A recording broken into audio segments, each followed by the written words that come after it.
Hey everyone, welcome to the Bob's Burgers After Show here on AfterBuzz TV, Season 7, Episode 8, Ex Mach Tina. We'll be breaking down the episode and talking about some pretty exciting developments in Tina's personal life after the break. You're tuning into the destination for TV superfan discussion, AfterBuzz TV. And now, let the buzz begin. Oh, that was good. That was a really good transition, Andrew, out of the AfterBuzz, insika into the Bob's Burgers, it felt good. clunky, cute, family comedy theme song. It just felt right. It did, yeah. It was a very natural transition. I really enjoyed that. Hey guys, welcome to the Bob's Burgers After Show here on AfterBuzz TV. If you guys are watching on YouTube Live right now, kudos to you. It is 11 o'clock p.m. Pacific time, which I know in Australia and other time zones, it's a nice time of day, but it's about as late as you can get in the United States. Sleep is for the weak. Exactly. Stay up and talk about cartoons with us. But if you are watching on YouTube, remember you can also listen to us over on iTunes. Check us out, subscribe, leave us a review. That we do always enjoy people checking us out live on the internets as well, or watching us after the fact, so you can see our lovely faces as well as hearing our lovely voices chat about our love of all things Bob's Burgers, because we sure do love it. Check us out. Validate us. We need your attention. Yes. Normally this season we will be at 8:30 p.m. Directly following Star Wars Rebels, which will be at 8 o'clock. Star Wars Rebels had a double episode this week, though, so we jumped to 11 o'clock. Also, Bob's Burgers, nobody ever knows when it's going to be on the air. I mean, yeah, we're kind of a wild card. Yeah, we're sort of a wild card, but in the event that we are happening, it'll be at 8:30 from now on. But yes, Count 11 on o'clock. We're gonna do this. It's gonna be it's great. Gonna happen. Yep. Andrew and I both worked a full day, and now here we are. Ready and full of Bobs. Yes. Alexis, again, it's a very late time. She had to be at work very, very early tomorrow morning, so she is not with us this evening, but of course she can always be followed everywhere. She's not with us. She unfortunately passed away. That did not happen. No, she didn't. No, she did not pass away. She's just temporarily. It's just when someone says they're not with us, it always sounds like they passed away. No, she is just sleeping comfortably in her bed sleeping that right now. eternal sleep. No, death. Nope. It's just okay. 8 hours of sleep, probably. Right. Hopefully, if she's lucky, 8 Got hours. Got it. I know I don't really function very well with less than 8 hours. But we've got Andrew Mena in the studio. What? Can we get no? Can we, all right. Hey guys, I'm Andrew Mena. What's the word on the streets? You can't answer me, but you can find me on Twitter at Andrew Mena. So go ahead and reach me if you feel like it. Yes, and I am Emma Fyffe. I can be found all over the internet wherever Emma Fyffes are sold at my name. I just want to own an Emma Fyffe one day, so I can be like, where'd you get that? Internet. The internet, obviously. At Emma Fyffe. Yeah, I don't know. I started saying that a long time. I said that probably on the Face Off After Show, which was the first show I ever did at AfterBuzz, and it just kind of stuck. So I just say it all the time. I like that show, but I'm sad that show isn't about the movie Face Off. It is not. That would be amazing if it was just now 11 they've got seasons. A Lethal Weapon show. Why not a Face Off show? That's true. Starring Nick Cage and John Travolta. Absolutely. Reprising their roles. Yes. If you haven't seen that movie, watch that movie. Pause this. Watch that movie. Come back. And talk to us about Face Off. But let's talk about Bob's Burgers. Right. This episode was this great sort of extended metaphor for building relationships on the internet. That's the way I interpreted it. No, I think anyway. you're totally right. Very astute. I feel like it was that, and it was also I got. Obviously from Zeke, but it was just these Terminator-y overtones of oh my god, I love Zeke's Terminator robot storyline. war almost. Yeah, it was great. Yeah, but sort of at the crux of it, you had the story of Tina. So Tina, basically the 8th graders are having this big beach barbecue. And Tina, in hopes of impressing her fellow classmates, specifically Jimmy Jr., she buys platform beach espadrilles. Where's those pumps? Yeah. And she cannot walk in them. No. And so she ends up stumbling and spraining her ankle. And that results in Mr. Frond, the guidance counselor, basically roping her into this robotics testing program, which when I heard robotics testing, like what it ended up being is not what I thought it was going to be at all. Me neither. I thought it was almost like going to be a cybernetics thing where they're like, all right, Tina, we're making you stronger. Here's your robot leg, you know? Yeah, I totally thought that's where this episode was going. Like I thought she was going to get all kinds of enhancements and stuff, and it was going to be more almost like the Tina Witch episode where she like starts practicing spells and gets really confident, and then like she, with all of her upgrades, she's like, yeah, I'm better now, and then she'd start to get kind of self-conscious about it. Yeah, they kind of really missed an opportunity to do like a RoboCop thing with this.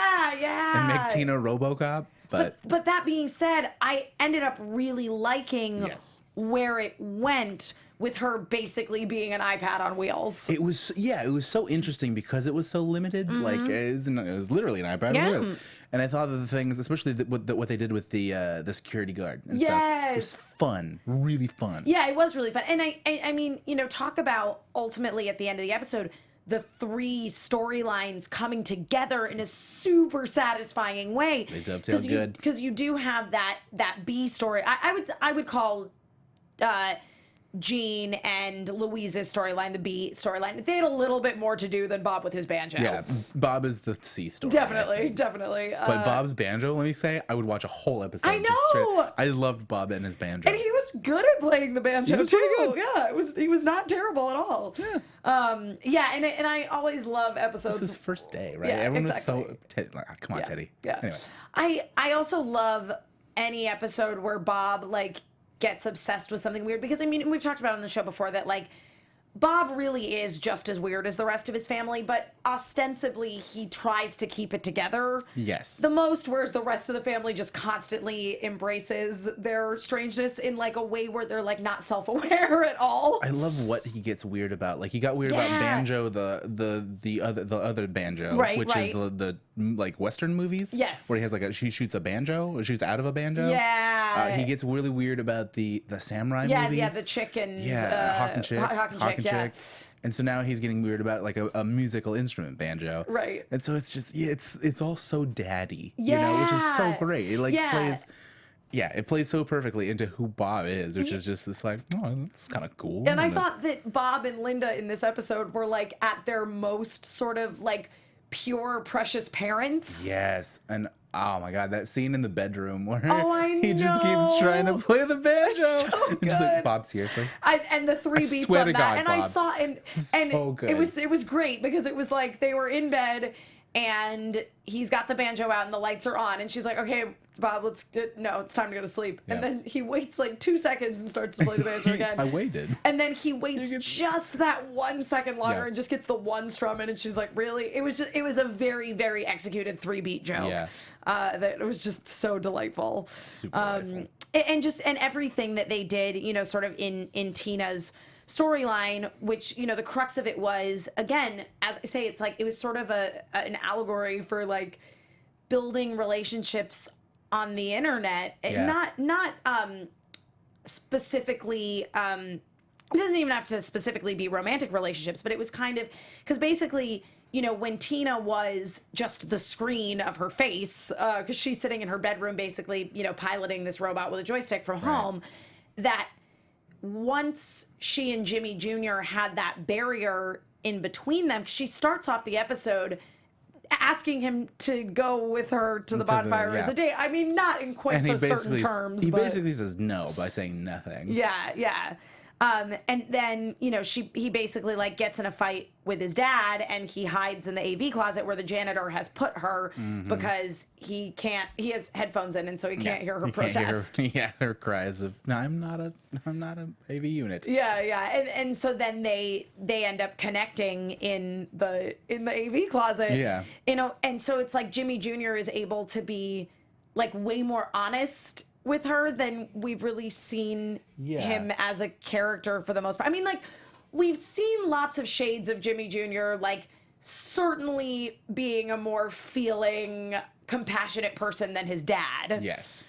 But this was the first time where he was, like, really open with Tina. Yeah. And it kind of just illustrates to me, I think, the positive side of, because the thing is with the anonymity of the internet, there's a lot of bad stuff that comes out of that. Yes, There's a lot of absolutely. people that take that as an open invitation to just be Garbage. to be garbage people. Yeah. And be super mean and say things, in comments or chat rooms or whatever that like you would never say to somebody's face. Right. But there's the other side of that, which is the positive part of like, I feel like this is a safe space For me to say whatever I want. Yeah. Yeah. I love that the first thing that, like, when he starts feeling that way, he's like, oh, you know how you can just say whatever you want to like a telemarketer? And then and I think maybe Tina says that. To him. And then he goes, I've done that. Yeah. And it's just like, oh, yeah. You just bare your soul because you're like, I'm never, like, for whatever reason. Like, if for that instance, it's like, I'm never going to speak to this person again. Right. And I guess for them, it's just like, oh, like, they're not like physically here. I'm safe. I'm alone. Yeah. It's screen time, like they said, Yeah. Yeah. And it is fascinating. Like, and I think that there was a great line when Linda's like, this happened to me, and Tina's like, really? She's like, no, honey, this is the first time this has happened to anybody. Yes. Which is great. It probably is. Right, It's right. Like Well, a because very specific, unique. Well, because again, Yeah. it's Bob's Burgers taking what is actually a very normal thing, which is forming friendships or sometimes relationships over a screen. But taking it to that absurd level of Yeah. like Tina is physically like Yeah. manifested in this When he screen. physically kissed the screen, Oh I was my like, God. why? I mean, I know why for comedy, Right, but I was right. like, why Jimmy Jr.? Yeah, Come on, yeah, man. I agree. Yeah, it was an interesting moment. Yeah, for comedy's sake, For comedy, it was great. yes. It was great, Yeah.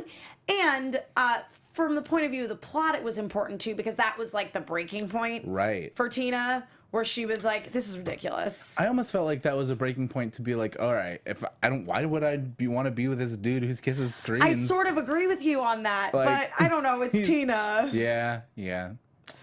I mean, She's been chasing that white whale a long it's so time. true. It's Yeah. so true. Yeah, I didn't know where this. I do agree with you that I thought part of it was gonna have her be like, Jimmy Okay. Jr., this is ridiculous. Yeah, I was hoping a little bit that he would kiss the screen and she'd be like, okay, and then just like close the laptop. Who wants to play a game? We're gonna Like, move on. We're gonna do something else Yeah. now. Yeah. This is enough. Yeah. But I mean, but I didn't like hate where it ended up No, I think the either. ending was perfect. Yeah. Like, I really enjoyed it. I love that both the parents think that Mr. Frond is a great dancer. That was It's hilarious. like, what? He's just Yeah. like doing the monkey or something. He's like really hard. Well, the scene of all of them just like gathered around the laptop in Tina's room, like Bob comes in with like popcorn, and they're just like watching this weird performance art unfold. Oh, yeah. And I loved it. It's just like all of these kids and Mr. Frond. Yeah, Just like, yeah. Well, that was his big mark. Was he was the 8th grade beach bonfire chaperone. That's right. But That's he was right. hoping He's to very make proud a of it. bigger mark because of bringing robotics into Wagstaff Elementary, Yeah. which he did. I don't know that he made. I don't know if it made the splash he intended. I don't know. but I don't know. Let's hope. Yeah, Let's absolutely. Hope, let's hope for him. Yes, and again, like just talking about sort of how all the storylines converged so nicely at the end. It's like did. Jean and Louise, of course. Oh, the they're robot ending was so good. they're with the guards. yeah. Oh, so basically, as to be expected, Tina has control of this robot that has to stay at the school. So Jean and Louise want to explore the school at nighttime via this robot and just cause pranks and trouble. Rearrange the desks to say fart. Yeah, a bunch of good stuff. Exactly. Just fill a whole room with basketballs, get peanut butter cookies put in their lockers. Absolutely. And I did love that, they asked Tina, and Tina, like, did not give in to their peer pressure at all. She's like, no, you know what? The robot, it really can only be controlled by me. So, no, you can't do it. And then them sneaking in and Louise being like, I'm kind of embarrassed we even asked Tina. Yeah. Why did we even do that? Because they know, she's was kind of just a little bit of a square. She was always going to say no. Yeah, absolutely. Yeah. But yeah, their antics with the security guard in the school at night were amazing. First the boss, and then the leaving is so serious. Like, I've got to make my own way. I got to get out there. maybe I should just start going as far as my charge will take me. It was just so, it was so good. He's like, whoa, this is heavy. Like, maybe let me do this for you. Let me open the door. Would you do that? Yeah. Oh, so it was so great. Well, and just the like quick thinking on their part when they like encountered a security guard and they basically put like what looks more or less like a, just sort of generic robot toy up to the camera. Up to the camera. So it has a robot face. That was really good. Yeah, and then they used like the megaphone to alter their voice to sound like a robot. Robotic. Mm-hmm. Yeah. And the relationship that they end up forming with the security guard, which is like really kind of cute in a weird way. Mm-hmm. And I mean, obviously they're using him to help them get into minor trouble, but and then he ends up being a really cute part of that. It does, yeah. And then exactly, and then when he confronts them and is like, "I talked to the boss, and there is no robot security, like whatever." Yeah, because I got laid off. Yeah, it was so good. And he's like, "Oh," and he's like, "Oh, I'm sorry." Yes. So yeah, I'm a robot that's outlived its usefulness. Saddest thing in the world. And they just set him free, and so that Tina is able to go to the beach as the robot because basically, like Jimmy Jr. again, it was about connecting with that barrier. And so he was like, oh, I need you to come, to the beach with me so I can perform my musoms, which is a combination of music and poems. Yeah. Is that a song? No, it's not a song. Okay. Well, I loved Tammy and Jocelyn's reaction too when he started doing it. And they're like, oh, that's not a song. No, that's not a song. Yeah. I also thought maybe like that Tina would have been disappointed because like Jimmy Jr.'s musoms were so bad. She was very doting on him about that. She was like, you go, baby, do your musoms. Maybe not too many, though. Leave him wanting more. I thought it was really cute. Yeah, no, I liked the way it resolved. But yeah, but again, it was one of those moments where like, because she is so like sensitive and in tune with stuff and very creative. And like Jimmy Jr. just clearly isn't as much. He's trying to tap into that emotional reservoir in there. He is, yeah. But his dad represses it, whereas like Bob's like, nah. Speech therapy. You need dance therapy. Oh, that's so cute. Yes. Yeah, he is painfully cute in this episode. Yeah, he was really pretty adorable. Yeah, it was pretty great. Yeah.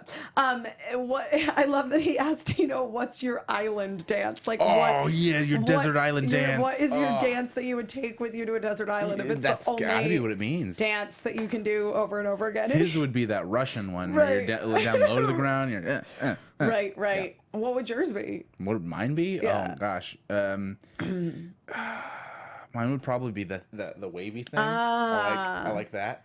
Okay. For those of you listening, you should watch. You should just watch. Yeah. That's the solution for me, to that. it would be specifically the interpretive dance that you do during the musical interlude break in Total Eclipse of the Heart. Oh, okay. Got it. Yeah.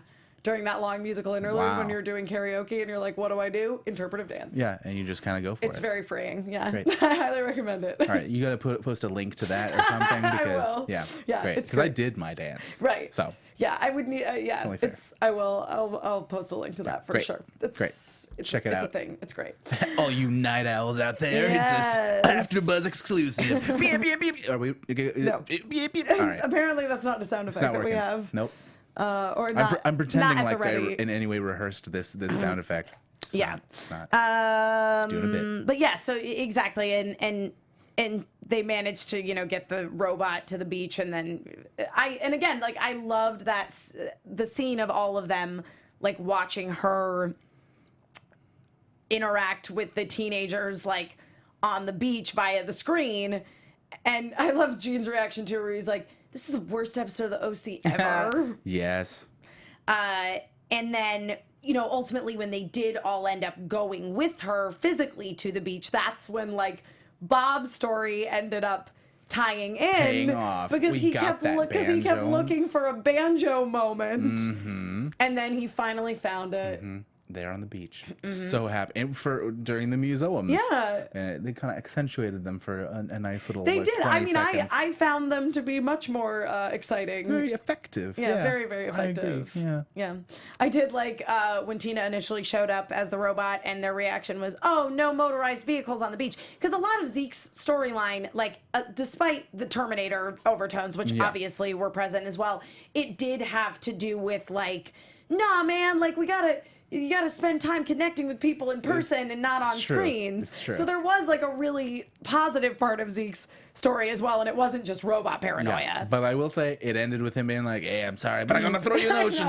Gonna throw you in the ocean." It's so good. But I liked when Tammy and Jocelyn, they were like, "Oh, there's no motorized vehicles on the beach," and Louise was like, "It also says no trash on the beach." Oh, it does. It does say that. Oh my gosh! And when they were talking about initially when Jimmy Jr. started like eating lunch and stuff with Robot Tina, Yeah. when they were like, maybe she's using AI on him. Oh my god! As if, yeah. As if. And Zeke's like, man, y'all are making me feel real smart right now. Oh gosh, they're just such a peanut gallery. It's so funny. Yeah. They're a great team of bumbly villains. It works really well. It really does. And slowly, Zeke is becoming one of my favorite characters. Dude, he's such a wild card. I enjoy him so much. Yeah. Because I feel like he did kind of start off. I mean, obviously, he was built to be the kind of dumb bully archetype, but he's shown that he really has so much more depth. Gosh, the episode where sorry to tangent a second, but the episode where Zeke where Bob is a substitute teacher for the home ec class. Oh yeah. And Zeke is the star pupil and he becomes the chef of the little baby restaurant. Yeah. And he's like, "Well, what we need," and he's just doing it all on the fly. He's never taken any. Oh, it's so good. Yeah, no, so he's great. great. Got all that potential, but he also there's the other episode where he's the mad pooper and he poops all over the school. That's true. So he's a really mixed bag. Yeah, you never know with Zeke. That kid. But I thought it was very in character for him to be paranoid about robots. Absolutely. And yeah, I mean, it was fun because he was so calm about it. He was, yeah. He was like, it was just nothing personal. I just don't trust bots. Yeah. Yep. It's great. Yeah, that was good. A couple of burgers of the day that I managed to notice and write down. I have Video Killed the Radicchio Star. And also, If You Got It, Croissant It. I didn't see that one. That one's great. If you got it, croissant. There was another one in the background on one of them, and all I could see was something about cheese, but it was cut off in such a way. I would love to see a script for Bob's Burgers, because I feel like they probably print in there this is what's going to be the burger of the day in the background. Just in the description of what's in the scene. Yeah, because there's so much attention put into what's on the board. There's a lot of detail in the world. When we were just watching the intro to get the thing on the van. Yes. And we saw in the reflection of the window of the van that pulls up in front of the restaurant, you can see Jimmy Pesto. Yes, A Million Ways to Die as a Pest. Pest extermination. Exactly. Yes. It was crazy. I had never noticed that before. I'm guessing that's probably consistent throughout, and it's just a little detail that I'm super curious, because I also feel like they keep updating the intro. It gets a little more detailed every time. Yeah. So I gotta look. But yeah, you could see his reflection in the window, because he'd fascinating. be standing outside of his shop across the street. In constantly staring at Bob. Yep, just judging him. Just judging away. Yep. And then the store next door was Cyndi Lauper hairstyling. Yeah. So good. Get your haircut like the Goonies. So again, I loved, for me, in addition to the fact that this was just really a cute episode, I really just enjoyed how they tied sort of the three wants together. It was Tina wanted to go on a date with Jimmy Jr. Connect. Yeah, and Louise and Jean wanted to cause havoc with a robot and do things with it that they were not supposed to do. Exiting the school and going to the beach was definitely one of them. And then and Bob he really wanted a great moment to play the banjo. And don't we all just want to find a great banjo moment? Yeah, it's true. Yeah. And they just it all convened right there on the beach at the 8th grade bonfire. It all comes together at a bonfire, you guys. Yep. Have more bonfires. That's obviously the moral of the story. Yes. Yeah. Have more bonfires and invite us to those bonfires. Yep, and don't be afraid to take your relationships beyond the screen. Yeah. Because it worked out for Tina. It did. Yeah. Yeah. And she kissing a screen is not a deal breaker. No, apparently not. Make out I was with gonna say, I do, even though yes, I could have seen it going the route of Tina being like, you know what, this Jimmy Jr. thing is silly, which I also would have liked. Yeah. I enjoyed that she was so forgiving because like really he was really trying. Yeah, she's so sweet and doting. I appreciate that about her. Yeah. I will say, like in my little heart of hearts, I ship her and the Dance Academy boy. Oh yeah. 'Cause I love Dance Academy boy. Yeah. Ben Schwartz, I think. I think that's right. It's Yeah. fantastic. So I ship them a little bit, but I'm this episode especially like wins me over a little bit more for Jimmy Jr. Yeah, and Jimmy Jr. he wants to dance too. He wants to take dance lessons. He's got a song in his heart. He does. He does. So cute. And Bob's reaction when like and Tina just goes for it. She's like, real kiss, let's do this. Real kiss, bring it in. Yep. He does. Hey, just Mr. gonna- Frond, let's go over here. Yep. Because again, you know, what else you gonna do? And that's what I, you know, enjoy is that, you know, Bob and Linda are like, oh, this makes us a little uncomfortable, but there's no like. I'm gonna let my kid live their life, and I'm not gonna like be that weird parent. Yes, Yeah. I totally thought that too, because like there is that like, especially in like just American culture, that whole like dad daughter relationship where it's like, don't you touch her near me in my eyesight, you know. And I was like, perfect. Just let her live her life, Bob. That's perfect. Yeah, and especially because, you know, Tina is somebody who does like try repeatedly to like take ownership of her body. And, Absolutely. you know, and I mean, she was interested in this robotics program because the code name for it was Rump. Yeah. You know, Mr. Frond was like, it's robotic mobility pilot program, Rump. And Tina's like, Rump, I'm listening. Yeah. And then Tina likes butts. she does like butts. And then to see again, as you say, like her dad just go, you know what?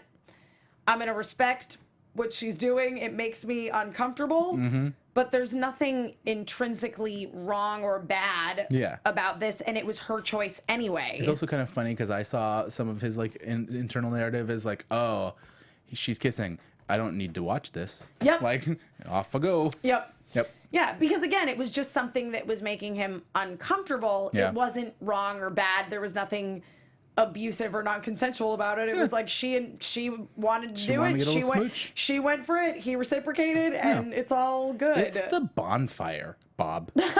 Yeah, stuff happens. At the bonfire. But again, I think it is just like a very good lesson in sort of like parent-child relationships, which is something that I think Bob's Burgers does really well. Over and over. Yeah. I totally agree. Yeah, in a way that, you know, that Bob and Linda don't treat their children like property. Absolutely. They treat them like people. And they're constantly teaching them. And even when they don't want to be taught by them. Especially when they don't. Especially when they don't. I always come back, especially when thinking about parenting, to the episode with Linda and Louise, where Louise does not in any way want to be mothered, and they end up doing the laser tag. Yes. And it's just like, yeah. Anyway, I could gush forever about the show, but exactly, they do family relationships. They do really well, and a lot of it too is about like Bob and Linda accepting their children as individuals. Absolutely, and letting them be themselves. Yep. Yeah, even when that means that they're gonna be, you know, failing or be silly, or they're gonna pilot weird. their robot to a beach to go on a date. Yeah, exactly. And not leave their room for 4 days. And that was another thing, it was like, you know, Tina was getting to a point where she was like just smelling weird and in her room. And Linda let it happen. Yep. She's just like, okay, honey, you do you. I'm gonna bring you food and stuff. Just you know, maybe you shouldn't. Just throwing it out there. Just throwing it out there, an option. Yep. Okay. I'm just going to suggest this, but I'm ultimately going to let it be your decision. It's the ultimate parenting. Yeah, it's great. It's great. It's great. Anything else you want to talk about before we wrap this up? Oh, just a couple lines that we threw out there that I thought were wonderful. Sweet resume candy. Boom. Yes. I like that term. Gonna use that. Yep. Ethnic Steve Martin is what Perfect. Teddy said Bob looked like. I love that. Okay. Tina Shush was a really great moment when they were doing the intense like robot walking away scene with the guy.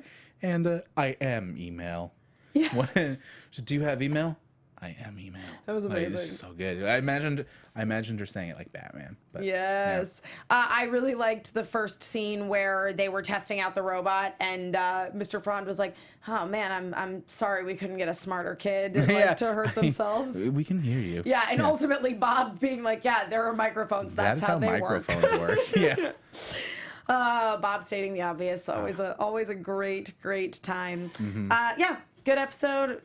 Show consistently is great, and I'm excited to see what other storylines we get this season. As am I, Emma. As am I. All right. Well, I think that about wraps it up here for the Bob's Burgers After Show on AfterBuzz TV. Andrew, where can people find you on the internet? You can find me on the internet at www.andrewmenacomedy.com, or just do the Twitter thing at Andrew Mena. That's probably a lot easier and faster. And I am Emma Fyffe on Twitter, on Instagram. Those are the best places to find me. Wherever Emma Fyffes are sold. Emma Fyffes are sold, you can find me, Emma Fyffe, EMMAFYFFE. Follow me on Twitter. I tweet about all the stuff I'm doing a bunch of shows here at AfterBuzz TV. Still doing a real fun after show for the fantastic figure skating anime series Yuri on Ice. We stream live at 7 o'clock p.m. on Monday, so tomorrow we're going to be talking about episodes 7 and 8. It's going to be a great time. Also, Star Wars Rebels is back. Normally we will be right after them, so that'll be at 8 o'clock p.m. and we will be at 8:30 p.m. But I don't know if we're going to be on next week. I looked on the internet a little. I couldn't quite find an answer. We'll find Probably out could have together. looked a little harder, so we'll all learn together. Yeah. Follow us on Twitter. We'll let you know if we'll be here next week, and if not, we'll see you probably the week after that. Bye. Bye, guys. From executive producers Maria Menounos, Kevin Undergaro, Phil Svitek, and the entire AfterBuzz TV staff, we would like to thank you for listening to the AfterBuzz TV network. To watch or listen to other after shows and post comments or questions, be sure to visit AfterBuzzTV.com. I'm Sir Richard Wentworth, and this has been a presentation of AfterBuzz TV. Buzz you later. The views expressed herein are those of the hosts only and do not necessarily reflect the views of AfterBuzz TV or its owners or principals.